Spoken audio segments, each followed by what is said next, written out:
এটা হচ্ছে আমার হ্যালোউইনের সেটআপ। আমি অনেক কাটাকাটি করছি, পুরা ঘর খালি কাগজ আর কাগজ, কাগজ ছিল। এই সেটআপগুলা পাওয়া যায় কোথায় আমি আসলে জানি না। পরে শুনতে পাইলাম যে এই সেটআপগুলা দারাজে পাওয়া যায়, কিন্তু দারাজ থেকে আমি অর্ডার করতে পারি না। আমি হচ্ছে গরিব গ্রামের চাচাতো বোন টাইপ, আমি সব দারাজ থেকে অর্ডার করতে পারি না। তাই আমি সারা রাত ধরে এই কারুকার্য করছি। এটা আমার একটা টাস্ক ছিল, এটা একটা জমা দিতে হইতো। সো কোনো মতো আমি করে দিছি।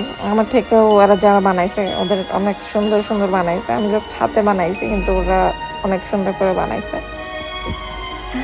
কোনো মতে এই যে মোমবাতি কিনে আনছি, যেহেতু এখন মোমবাতি পাওয়া যায় না, কেউই এখন মোমবাতি ব্যবহার করে না। সবাই এখন আইপিএস, সবার বাসায় জেনারেটর আছে। অনেক কষ্ট খুঁজে খুঁজে মোমবাতি পাইছি, তারপরে কুমড়া সাজাইছি।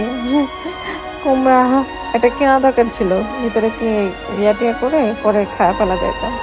যাই হোক, আড়াইপি দিছি, আড়াইপি দিয়ে সবার বাড়াই দিছি, মারা যাওয়ার ডেট। কেমন হলো বলো, টাটা, বাই বাই।